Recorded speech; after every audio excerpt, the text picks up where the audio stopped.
सूरह अनआम चल रही है। इस सूरत में अल्लाह ने अपनी कुदरत की बहुत सारी निशानियों का तज़किरा किया है, बहुत सारी। अब वो जाहिर है वो सारी निशानियों का बयान हो तो बयान बहुत लंबा हो जाएगा।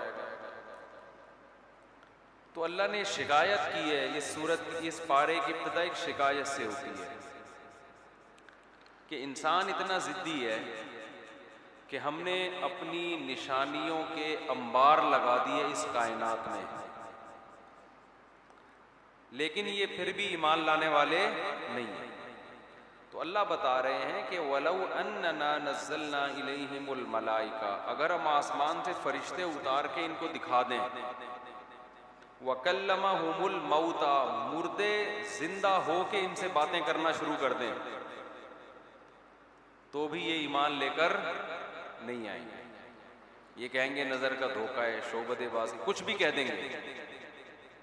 तो इससे हमें पता चलता है कि जो लोग हक की तलाश में होते हैं उनके लिए थोड़ी सी दलील भी काफ़ी हो जाती है, और जो हक की तलाश में ही नहीं होते ना, उनको कुछ भी दिखा दो, उनको जन्नत और जहन्नम अपनी आंखों से भी दिखा देंगे तो भी वो मानने वाले नहीं होंगे। एक तो ये पता चला।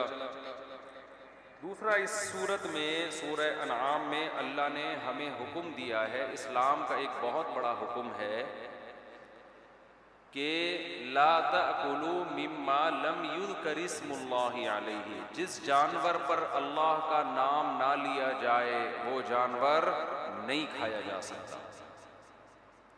आज ये चीज़ भी मुसलमानों में सरायत कर रही है। यूरोप में, अमेरिका में लोग रहते हैं, मशीनी ज़बीहा चल रहा है।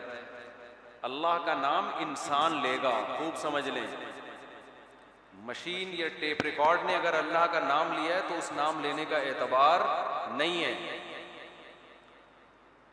इसलिए मशीनी ज़बीहा भी इस्लाम में हराम है। जानवर जब कटेगा तो पहली शर्त ये कि मुस्लिम हो या अहले किताब हो। इसके अलावा कोई अगर ज़बह करेगा तो उसका ज़बह किया हुआ जानवर हलाल नहीं। मुसलमान ज़बह करे या यहूदी या ईसाई। दूसरी बात, अल्लाह का नाम भी ले उसके ऊपर। समझते हैं कि नहीं समझते? मुसलमानों में अगर कोई पक्का मुशरिक है, 2 और 2 4 की तरह, तो उसका भी ज़बह करदा हलाल नहीं है, क्योंकि वो अहले किताब के हुक्म में नहीं है, बल्कि वो जिंदीक के हुक्म में है, मुर्तद के हुक्म में है। उसका भी ज़बह किया हुआ हलाल नहीं। तो अगर आपको खामखा में शक वहम नहीं करना चाहिए कि गोश्त आ रहा है तो अब आप बोटियां लेके घूम रहे हैं कि कसाई से तहकीक करें इसको ज़बह किसने किया था। फिर मज़बा खाने पहुँचे, वहाँ से बंदा बुलवाया, फिर उससे कलमा पढ़वाया, उसके टेस्ट करवाया, लेबॉर्ट्री। इतनी टेंशन की ज़रूरत नहीं है। मुस्लिम कंट्री में रहते हैं तो 99.9% गालिब यही है कि मुसलमान ने ज़बह किया होगा। लेकिन फिर भी इतनी एहतियात कर लिया करें कि बाज़ दफ़ा कसाई के बारे में पहले से पता होता है कि ये मुसलमान नहीं है, या मुसलमान तो है लेकिन नाम का है, इसके अकीदे 100% शिरकियाँ हैं। 100% क्या है? शिरकियाँ। अच्छा, आजकल एक नया मसला ये भी खड़ा हुआ है। बाज़ लोग ना इस बात पे फ़ख्र करते हैं कि हम किसी को काफिर नहीं कहते, हम सब के पीछे नमाज को जायज़ करार देते हैं। हम इस तरह उम्मत में क्या पैदा कर रहे हैं? जोड़। देखो, हम तो किसी को काफिर नहीं कहते, हम तो सबके पीछे नमाज को जायज़ करार देते हैं। तो ये भी सिर्फ डायलॉग हैं। अगर किसी के अकीदा 100% शिरकिया है तो उसको काफिर कहना चाहिए। 100% शिरकिया, उसमें घुमा रहा है बात को, तावील कर रहा है, तो फिर शरीयत ने एहतियात का हुक्म दिया है। लेकिन 2 और 2 4 की तरह है। बाज़ लोग कहते हैं ना, मौलाना अशरफ अली थानवी रहमतुल्लाह अलैह ने अपने नाम का कलमा पढ़वाया है। मैं कहता हूँ अगर अपने नाम का कलमा पढ़वाया तो 2 और 2 4 की तरह बोलो कि वो इस्लाम से खारिज हैं, ख़त्म नबूवत के मुनकिर हैं। ये डबल पॉलिसियाँ क्यों चल रही हैं कि कलमा पढ़वाया भी है और फिर भी क्या है? मुसलमान भी हैं। तो या तो पढ़वाया नहीं है, आप गलत इल्ज़ाम लगा रहे हो, ख्वाब की बातों को आप जागती हालत पर कयास कर रहे हो। तो अगर कोई 2 और 2 4 की तरह गलत शिरकी अकीदा रखता है जिसमें तावील मुमकिन नहीं है, तो उसको काफिर ही कहा जाएगा, उसको मुसलमान कहने की फिर इजाजत नहीं है, क्योंकि इस्लाम की एक बाउंड्री है, उस बाउंड्री से आप जैसे किसी को निकाल नहीं सकते, तो उसमें अल्लाह की परमिशन के बगैर एंट्री भी नहीं हो सकती। अब लोगों ने ये तो कहा है कि इस्लाम से किसी को निकालो नहीं निकालो, लेकिन इस्लाम में आने के लिए भी कुछ शर्तें हैं। कोई खुद ही निकल रहा है तो हम नहीं निकाल रहे उसको, वो खुद ही अकीदे शिरकिया करके अगर निकल गया है तो हम तो बताएंगे भाई जिसके ये अकीदे हैं वो इस्लाम से क्या है, खारिज है। तभी तो कादियानियों को हम काफिर कहते हैं, हालांकि वो हमारे नबी की नबूवत पे भी ईमान रखते हैं, आखिरत पर भी, फरिश्तों पर भी, जिन्नात पर भी, जन्नत पर भी, जहन्नम पर भी, लेकिन उन्होंने कहा कि मिर्जा को नबी माना झूठे शख्स को। सारे उलमा का मुत्तफ़िक़ा फतवा है कि भाई कादियानिया को इस्लाम से कोई ताल्लुक़ नहीं। तो ऐसे ही ख़त्म नबूवत का इनकार करने से जैसे इंसान काफिर होता है, ऐसे ही शिरकिया अकीदा रखने से भी इंसान काफिर हो जाता है। कोई अल्लाह के नबी को हाजिर नाजिर, मुश्किल कुशा, हाजत रवा माने और ये कि अल्लाह ने आपको भी इख्तियारात दे रखे हैं, ये तो बिल्कुल वही शिरक है जो नबी के दौर में हुआ करता था, जो बुतों के बारे में वो अकीदा रखते थे। तो इसलिए हाँ, इसमें जल्दबाजी जायज़ नहीं है, जिस हद तक तावील मुमकिन है उसकी तावील की जाएगी। तो अब यहाँ भी खूब समझ लें कि अगर किसी का अकीदा 100% शिरकिया है, तो चाहे वो इतनी बड़ी दाढ़ी हो, कितना तहज्जुद का निशान हो, उसका ज़बह करदा जानवर हलाल नहीं है, उससे निकाह करना जायज़ नहीं है, उसके पीछे नमाज भी जायज़ नहीं, नमाज नहीं होगी। तो उम्मत में जोड़ पैदा करने के लिए इतना जोड़ना कि दीन ही का बेड़ा गर्क होना शुरू हो जाए।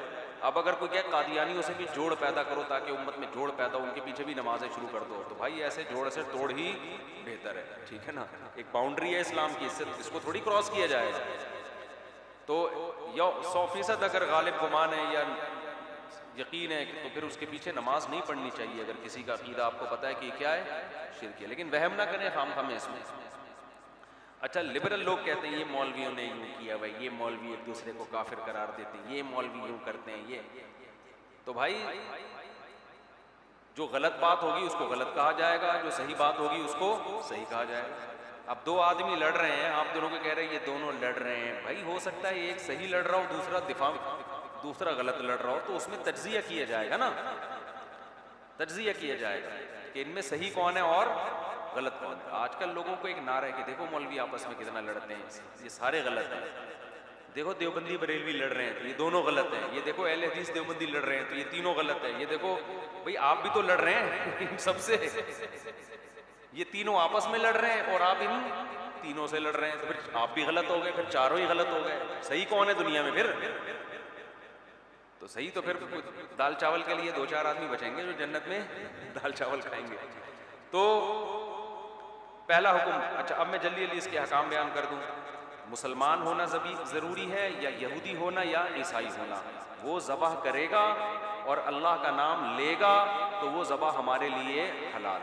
अगर अच्छा ज़बह करने के लिए ज़रूरी है किसी अलग आले से ज़बह करेगा, किसी ने अपने दांत से काट दी जानवर की गर्दन, वो हलाल नहीं, क्योंकि बाज़ ऐसी डॉक्यूमेंट्रीज आती हैं, मुर्गी पकड़ी और दांत से उसको ज़बह कर दिया, तो ये हराम हो जाएगी भाई।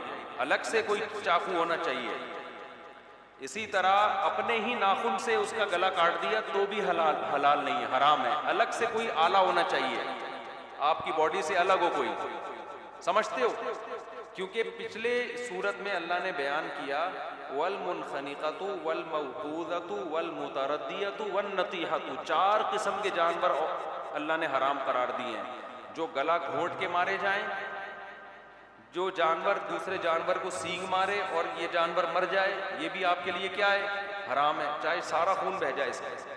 वल मुतरद्दियतु, जो बुलंदी से गिर के मर जाए, वन नतीहतु, जिसको दूसरे ने सींग मारा, वल मौकूज़तु, जिसको पत्थर से मारा जाए। इससे पता चलता है कि खूब जोर से आपने बिस्मिल्लाहि अल्लाहु अकबर पढ़ के जानवर को जोर से पत्थर मारा और जानवर मर गया, वो जानवर अल्लाह का नाम लेने के बावजूद भी हलाल नहीं। अब इससे खूब समझ लें गोली का शिकार हलाल है या नहीं है? यहां से मसला वाज़ेह होगा। देखो गोली जब जानवर के जाके लगती है